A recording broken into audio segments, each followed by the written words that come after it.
What's going on, my creative collective? Welcome to your July creative forecast. This is for my Cancerians, my Cancerian collective. So there are a bunch of different transits happening. Nothing unusual, right? Just some lunar transits. Transits, oh my goodness. Some lunations. It's been a very busy morning, sorry. But so on July 13th, we have the full moon in Capricorn. Forgive my notes, it's all laid out here. So this is a good time to tap into practical determination for you. Just broad themes that you're working with that full moon.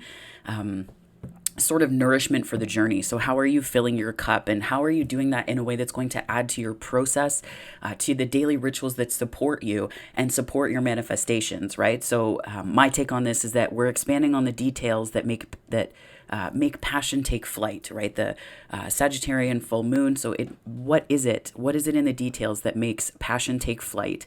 Discipline, determination, ambitious dreaming.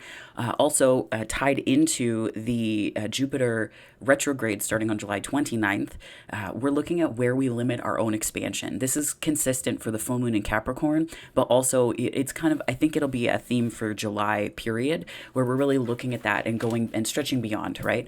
So the new moon in Leo is taking place on July 28th, and that is really about fearlessly shining your light, expressing yourself creatively, cultivating, though, the quiet, fiery traits that help you stoke the fire internally, right? New moons are for setting intentions, starting new things.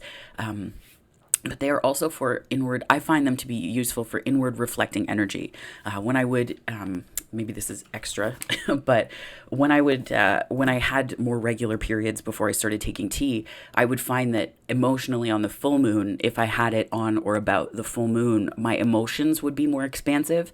But if it was around the new moon, I would find that I would sink deeper into the inner world and my relationship with my body because I would feel it more through aches and different things along those lines. So it showed up in two different ways. So if I have any, if there are any folks who menstruate that listen, that might be something that is a good time to pull in to reflect upon as well in conjunction with these lunar cycles. So the new moon in Leo is also good for it's tapping into your soft strength and power, calling creativity back to yourself, a great time for play, free thinking as a way of tapping into that fire and showing up, right? Leo is about being seen and allowing yourself to be seen and feeling comfortable with that. So starting something new that would allow you to do that, right? That would be a great time for this. This is also using internally facing joy to catalyze the methodical progress that you're tapping into in that Capricorn full moon, and with the Saturn being retrograde, and then also Jupiter in retrograde as well. Good times for that, reflection on how we take method and ground it into something much more tangible, which is also, that's part of fire sign and earth sign energy too, right? So.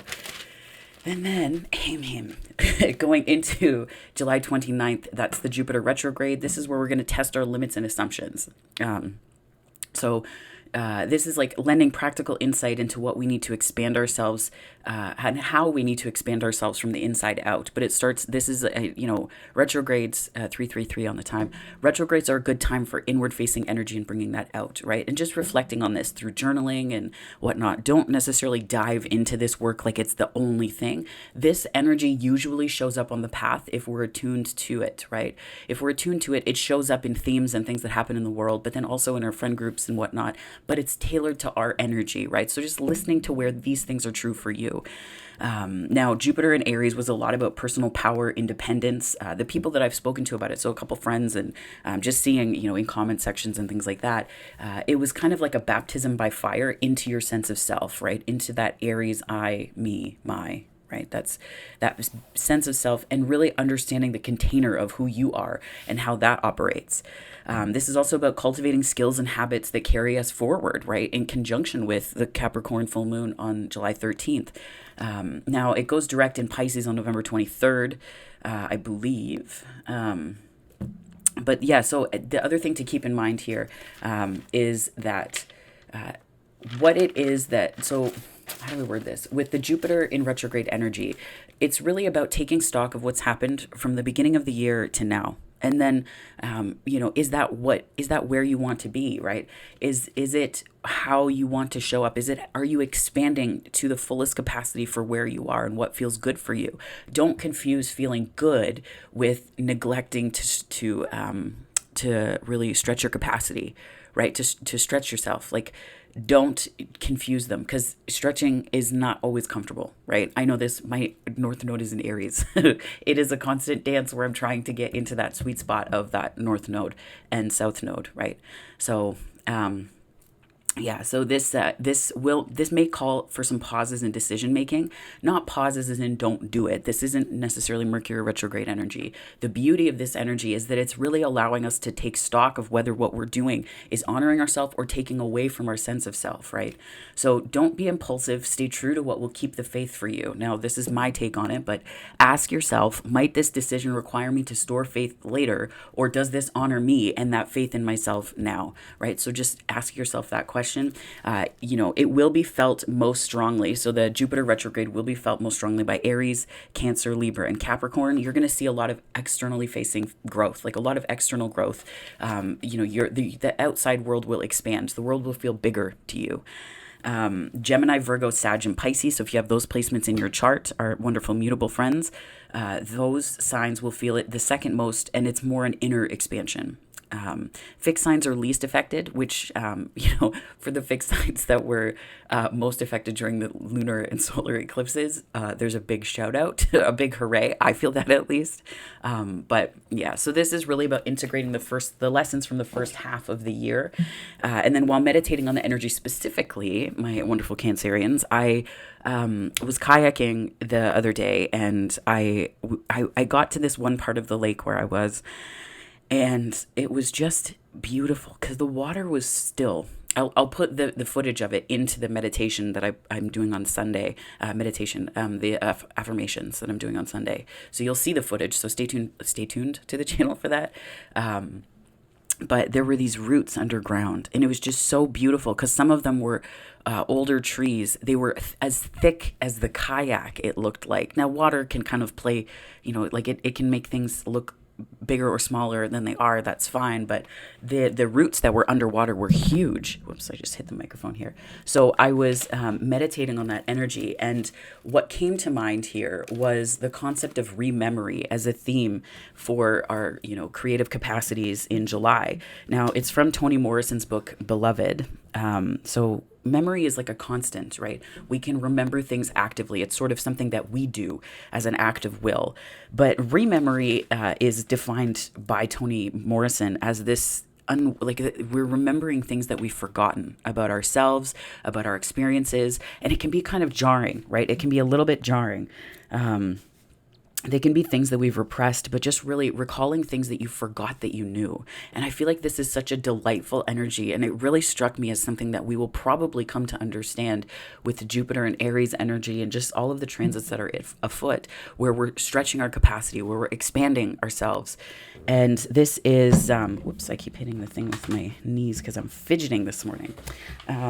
It's just, we're seeing ourselves in a different light, I think, and remembering that which we've forgotten about ourselves. And and the thing about crises on a global scale and a collective scale and chaos is that when you're responding to the chaos, you don't have the active, your memory and your mental capacity is not attuned to the expansion required to view yourself in these ways. So it's almost like it might creep up on you and surprise you, things about yourself that you might have forgotten. Like there could be songs that come on and you're like, wow, I totally forgot that I really love this song and love this thing, and those types of associations, because rememory is often used or looked at in terms of trauma that we repress.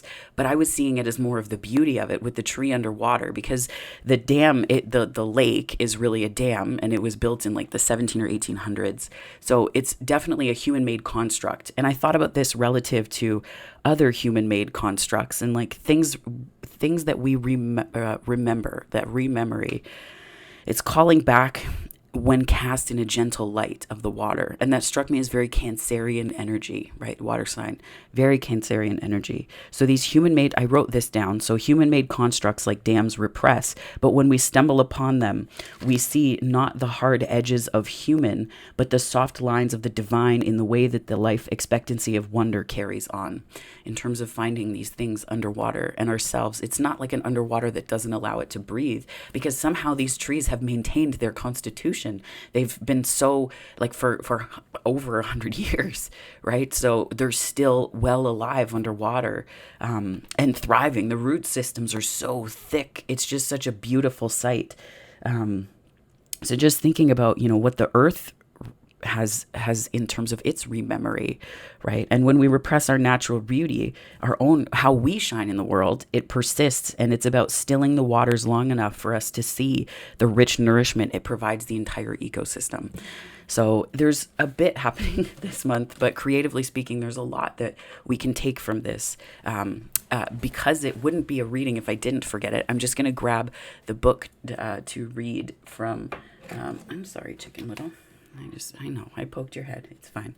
I'm going to pull the book to read for these. So I got rid of my disaster shelf because I realized that it was probably screwing with the energy in my space. So I'm just going to grab that book. Give me 2 shakes.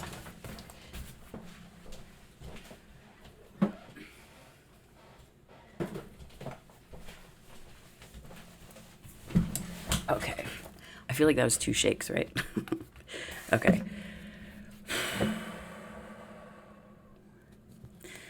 I set the intention before I did the reading. It was a bit different for me, but yeah.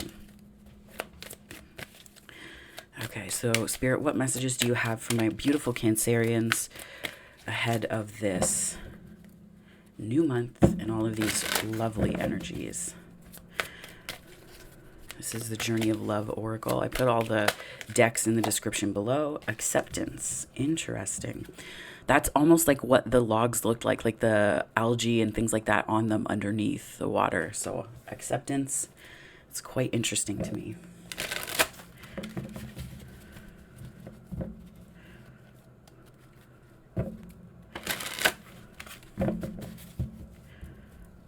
Okay. So we have acceptance, sensual awakening. Oh, I like that a lot. Acceptance, sensual awakening. What else do we have here?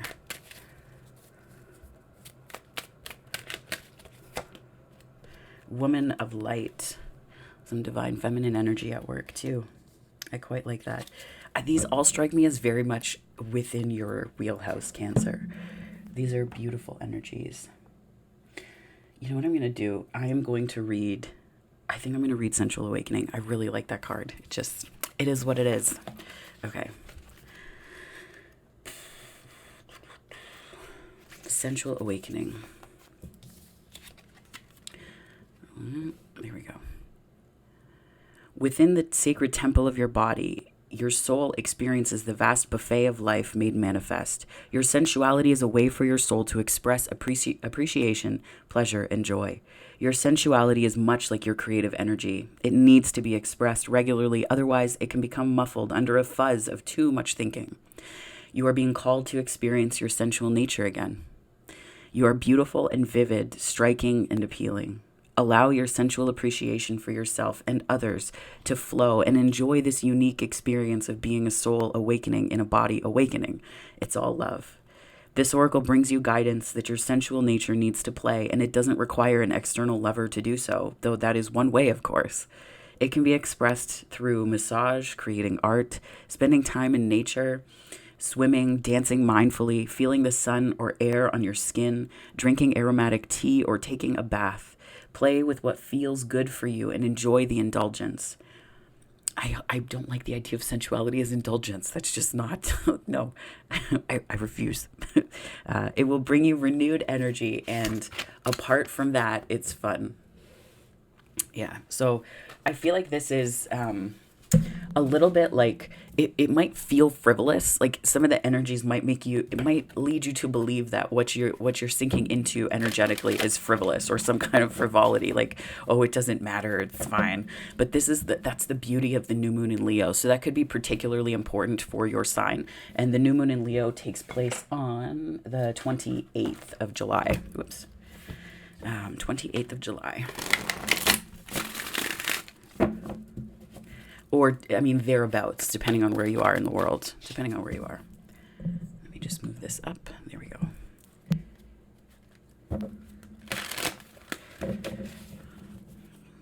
Spirit, what messages do you have for my Cancerians for their creative forecast? So healing begins. We're starting with the Six of Swords.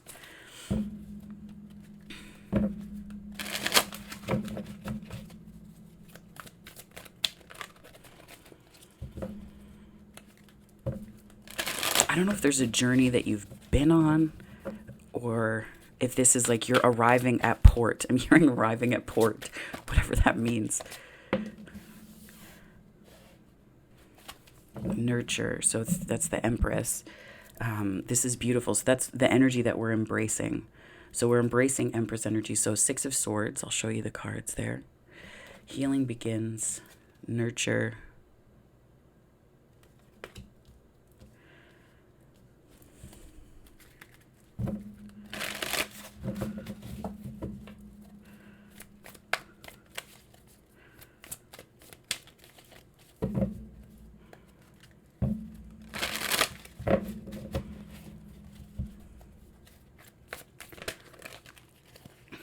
And we have the Five of Swords.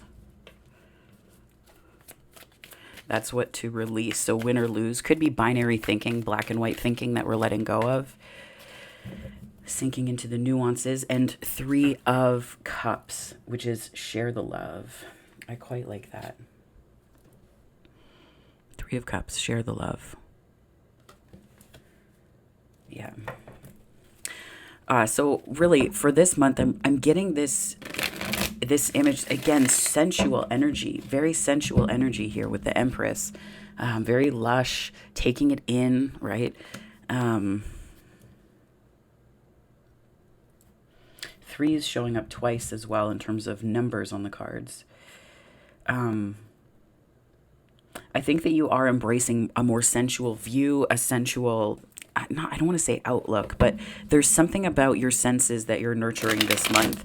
And I think that it is connecting to your heart center. There's something about that. I'm seeing it as like this activating energy, and it's really allowing you to see, like there's a sight that you're able, like this strikes me as like seeing things very clearly. And that could be with the help of the Neptune retrograde that's taking place or beginning. It is retrograde season, so they're not to be feared or anything like that. These are beautiful energies. So I think that this one in particular, this could be related to the Neptune retrograde on June 28th or 29th, thereabouts, again, depending on where you are in the world. So this is, I think, about that clear sight, clairsentience, or clairvoyance, I should say. Maybe clairsentience is something that is like, because that's a bodily knowing, right? That could be a clair that is quite active or activated for you, and it's about sharing that with others, like sharing that knowing, because we all have intuitive understandings. I know for me, clairsentience is like a very powerful, like that's very powerful. That's one of my major clairs. Clairaudience is the other one, but this to me is about embodiment. And embodiment, it also helps us name things. So naming is actually, if you Google it, naming is a thing.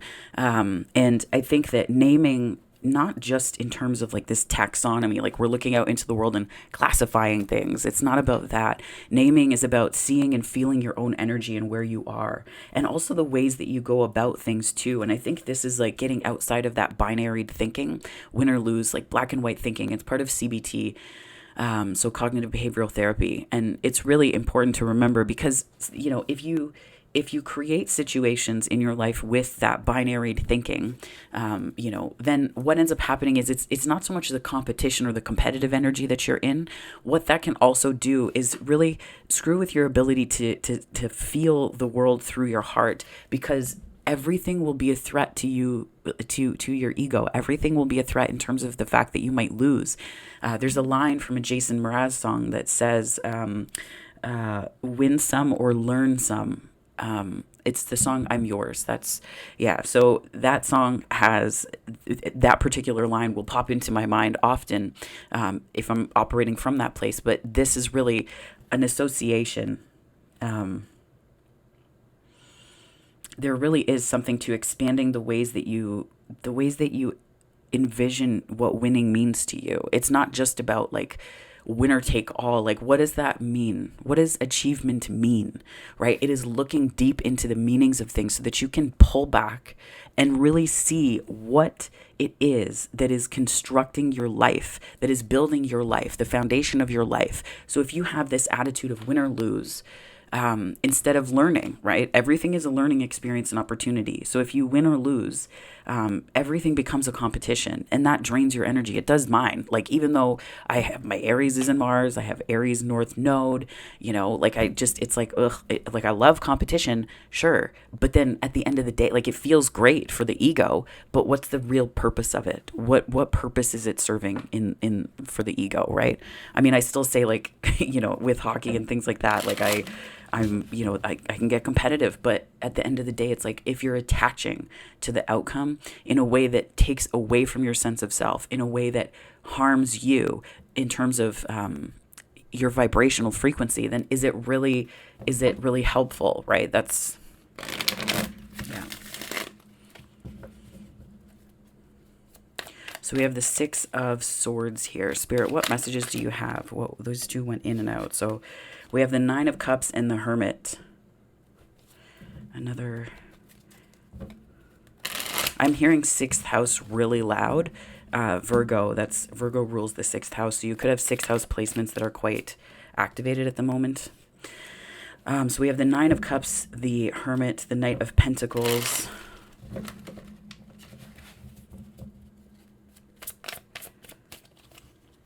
And the World card. Yeah.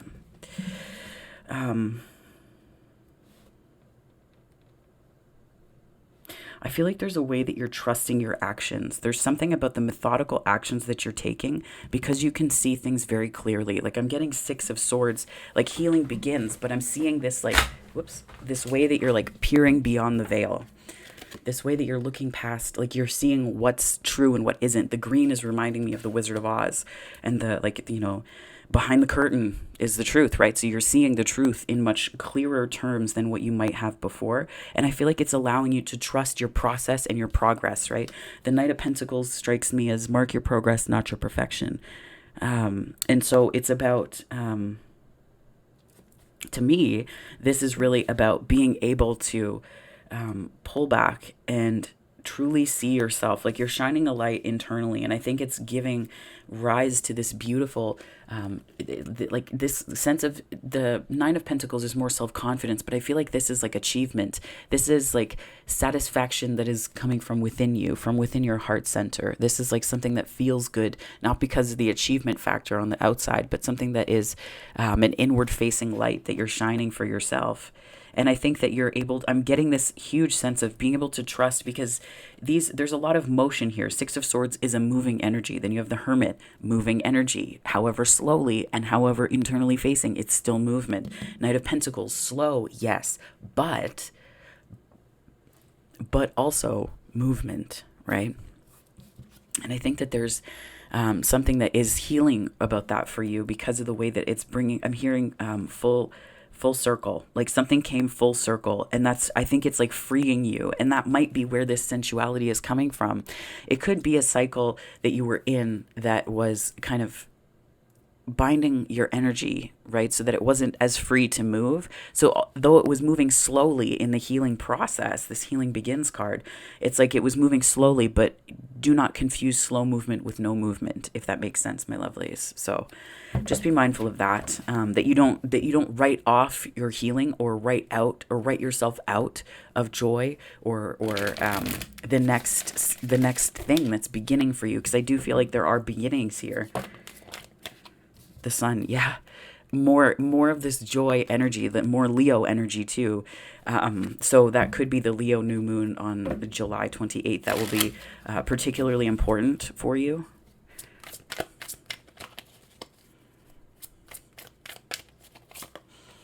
Ace of Swords. Yeah, there's a lot. Wow. There's a lot of healing that's taken place here. Wow. Cancer. Ooh, this is great. These three cards here together are just gorgeous. There's like this the Ace of Swords is like a truth. It's like a personal truth, but I also feel like this is a sense of self that you have cultivated and developed for yourself. And damn, it must feel so good. Like, I feel like there's some way that things aren't just coming full circle, but there are opportunities that are coming to you that are reflecting back because you've nurtured yourself. You've done this beautiful Empress energy. You've been in that energy. Could be very connected to your crown chakra as well. You could be getting information about that. With the yellow in there too, there could be something related to solar plexus. Like, now that you have the knowledge, what do you do with it? And the blue in here too. Like, how are you speaking about it? What are you doing with that knowledge as it's come to you? Wow. But there are new paths. This is the Ace of Swords. To me, strikes me as a new path that's more connected to something that's true for you. And it's almost like this maturity of, or this, I want to say, this expansion on what's most important to you, right? This expansion on, because we go from the slow moving Knight of Pentacles, and slow moving isn't bad. It's just steady, right? Like, that's a very stable, forward moving energy. And I feel like it's maturing into this Queen of Pentacles. So there's this maturation, and that could, it could be related to the maturity of a project or an idea. But these are very divine feminine energies too. The Empress, Queen of Pentacles, Woman of Light. So I feel like there's something about that energy that's going to be very important to work with in the next couple of weeks and next, for the whole month of July. I feel like there's something that is, it's almost like I'm seeing it like peak, like there's something that is peaking in terms of that energy in July, and then we're going to be shifting into another, like it's like a blended, but next month I get the impression, well, July, because I'm still doing these in June, but I'm getting that the energy in July is going to be very loud about that in terms of divine feminine, quite loud. And it could be, I'm based in North America, and with different courts legislating how they, talking about changing legislation about how women can control their bodies, which is yuck. Like, sorry, people say not to get political on these things, but personal is political, right? So I think that there could be, this strikes me as perhaps a thread of energy that will come to the fore next month as well, where legislation that is threatened may not be so much. So there could be also opportunities for us to use our voices in very healing ways as a collective because of this Aquarian 11th house collective energy.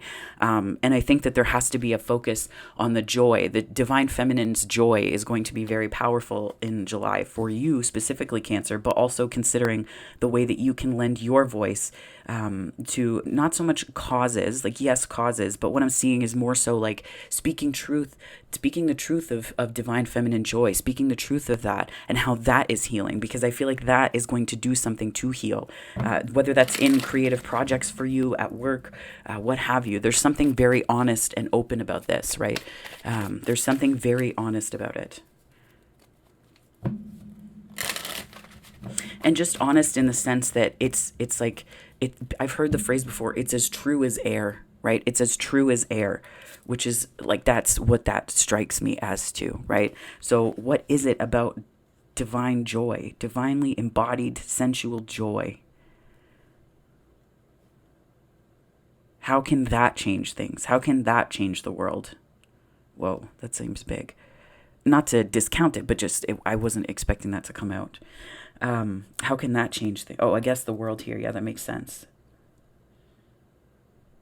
And I think, too, that this unassuming playfulness in the Leo new moon on the 28th of July will help a lot, because I think that it's like that unassuming curiosity and doing like things that disarm this like entrenched Aries energy, right? Things that disarm that. So we have the Five of Swords here. This is the release. So things you're releasing, and, if in the ways that it impacts your creative energy. We have the Five of Swords, the Seven of Cups, the Eight of Cups, the Eight of Swords, and the Two of Wands. So there is, I think, a release, and this is like a lack of options that are satisfying, perhaps. But I also feel that you're going from a place of confusion to a more sure and steady, very steady and sure-footed place, right? This is you seeing the options. And, there's an extra cup here, the Nine of Cups, right? So it's like you are kind of making haste away from things that don't serve you and that confuse you, because there's a certainty that you're better able to grasp. And I feel like this is also operating outside of binaries, right? This is a way that we're operating outside of black and white thinking, because the abundance of options suggests that there's more of a both and opening up in your energy. And then you're understanding something about your path better. Could be related to the eclipses. The next one is on October 25th. That's a partial solar eclipse in Scorpio. The next one is for Taurus, the November 8th total lunar eclipse. So those months could be particularly active. So there's something about intuition for you during those months. This is for July, but I'm going to read something that I picked up while I was doing the forecasts here. From my notes. In terms of intuition, I feel like there's something about October, November, and December that are going to be really powerful for your intuition. My heart center is there's heat. So your intuition is going to be really important. So the note that I'm reading here is this is the last time in our lifetimes that Pisces will be in its rulers of Jupiter and Neptune together. So those are it's the last time in our lifetime. So it's almost like there's something intuitively that will be very active at that time, given Piscean energy. Not so much illusion, but October to December. So maybe just listening to your intuition and laying the groundwork to get started with listening to it now, Cancer. And if you're not paying attention already, if you are, amazing. But finding out specific signals for things, working something, fine-tuning something like that. Because I think that October to December, again, this is a July reading, so plenty of time, but also, holy crap, far in the future. But it's still, it's just leaping out at me from these two. So there's something about operating outside of binary thinking, or feeling like there has to be one right way. So this could be situations that you're in where you're seeing them as win or lose propositions, and you're saying, no, I see all of these solutions and all of this abundance. So I'm going to go find the resonance of that. I'm going to go find that frequency because this is what resonates for me now. So it's making decisions about where to go and what to do. And it's really freeing yourself up internally, this creative expanse that's opening up to you because you're making that decision. So this could be a path that you're starting in July, or projects that you're starting in July that are really going to speak to that path for you, that's going to speak to that feeling of things opening up. Your instincts are going to be really important. Instinct and intuition, just let them dance together. Yeah, I'm hearing Jesus take the touchscreen. Yeah, do you see that just popped out? The High Priestess. Yeah, so I feel like that's how the light definitely is going to get in. And I think that there are not just intuitive gifts, but things that are coming through your intuition now that are very subtle. I'm seeing it being so subtle because of the size of the heart in this palm. So subtle, but that they're going to have a light that shines through them that you may not be able to anticipate or expect. There's something that's going to be unassuming, and that's where I'm getting that unassuming energy, something unassuming, letting the unassuming things disarm you and disarm others, that Five of Swords, right? Allowing that and understanding that there may be a sense of play, but there's your intuition is running the show. I feel like your intuition is going to be quite strong, as it usually is for the signs in their season. I found that to be true, but I think that there's something about this. Yeah, it may be that this woman of light is like a guide that is coming to you. There could be a guide that is crossing your path. There could be angels that you're working with that are not new, but new to you, that could be activating different energy. And I think that there has to be this radical acceptance of where you are, and 3333 on the time, and what you're experiencing. There's something that you're accepting, and I think that is opening up all of this to you. Yeah. The Devil came out. So Capricorn energy could be the full moon in Capricorn, but you might be inclined not to trust your intuition because it doesn't if the voices around you in friends and family don't trust their own, it will seem like a foolish or a fool's errand. It will seem like a fool's errand for you to do. But I think that you kind of have to stick to your intuition, stick to your instincts. But don't let that be a source of disconnection either, right? But this is also possibly like being mindful of your relationship to things that you turn to when you're unsure, things that you turn to ground yourself, right? When I was in my 20s, and I guess like mid 20s too, I started to understand that when my energy needed grounding, I would turn to foods with high fat content. So I would crave those, not like avocados, but like burgers and just like stuff that feels like if I eat it now, it's like a bowling ball in my system, right? It's not light. It doesn't, I can't move as well with it. Not just like running, but just the energy is very dense. So it's like, turning and understanding, maybe this is also part of intuition too. This is interesting. But understanding that your cravings, like what foods you're craving, right? Craving, people see it as like part of this obsessive energy to an extent, but I started to really listen to those and let them tell me what my soul needed as opposed to my body, because the body is sort of like a line. It's an auric layer, really, right? It's like your first auric layer in a way, and it helps to protect you from the energies in the world, not because you need to be protected from them, but it helps to maintain your sense of self, right? That's your Aries energy. And so it's really listening, and that could be part of the Jupiter retrograde that is on the 29th of July, where you're turning inward and asking these questions so that come that time, I don't know why this is so loud for you, Cancer, but October to December, I feel like is going to be very important. So it's almost like making sure that your energy is aligned so that you're available not just to yourself, but so that you can share this love, whatever this love means, if it's in a project or if it's in a relationship, if it's a deepening of commitment, however that's showing up for you, however that's showing up. So I'm getting that from the devil energy big time. But yeah, back to that point. So I would start to crave specific foods, and like I could always tell, and they say this is true of aromatherapy too, where things will not smell good if you have too much of something in your system. So it's like a pH balance, but it's also like a biochemical thing too, where, you know, some days lavender doesn't smell good to me. Other days coconut smells amazing, right? And it's not about what you like that day. Often it's because there's a specific way that your energies are talking to the chemicals in your body and your pH levels, because if your body's very acidic, you might turn and start to crave things that will neutralize or offset that. I'm a bit of an odd duck because I will start to crave salads. There will be times where I'm like, man, I haven't had anything that tastes like earth. Like I haven't had that much today. And usually that's not the case because I integrate a lot of it, but it's like, you know, thinking about that and like, oh, I haven't had a lot of that stuff today. Damn.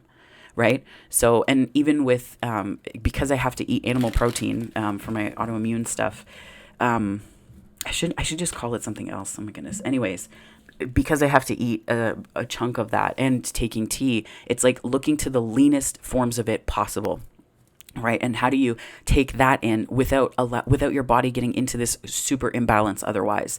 Right. So it's balancing all of this, but understanding that your cravings, I don't know why that's so loud. Your cravings are not something to ignore or run away from, because then it becomes a shadow. Right. Then you're like, tee-hee, I shouldn't be having this, but I'm going to. No. Listen to what it's telling you. Listen to what it's telling you, because usually cravings indicate something, right? Some cravings indicate your body saying, I need serotonin. For me, that's potato chips. If I start to crave potato chips, I'm like, what? I don't like, the only times I really eat chips now are if they're tortillas and they are receptacles to something really, really tasty, like a dip that has a high nutrient content, good fats, like, you know what I mean? Like that kind of thing. So that's my thing. So what is yours, right? Asking yourself those questions and turning inward, because I feel like there's a way that it's going to help you to shine the light and share more of yourself. All of these came out at one time. So I'm going to take the top one, which is the Emperor. So we do have counterpart energy here. I feel like it's going to help you. It's basically, I think it's going to help channel a lot of Aries energy in constructive ways. This probably has to do with the Jupiter retrograde, again, because of the Aries here, and it's going retrograde in Aries. Because it's in Aries, it's going retrograde. You know what I'm saying, Cancer. Yeah. I do think there's like, just listen to your thoughts to the extent that they serve you, and not to the extent, yeah, listen to your thoughts to the extent that they serve you, not to the extent that you're allowing them to keep you up at night and really struggle, right? Because I think that there's a way that those thoughts can really throw you out of balance. So turning within is going to be vitally important.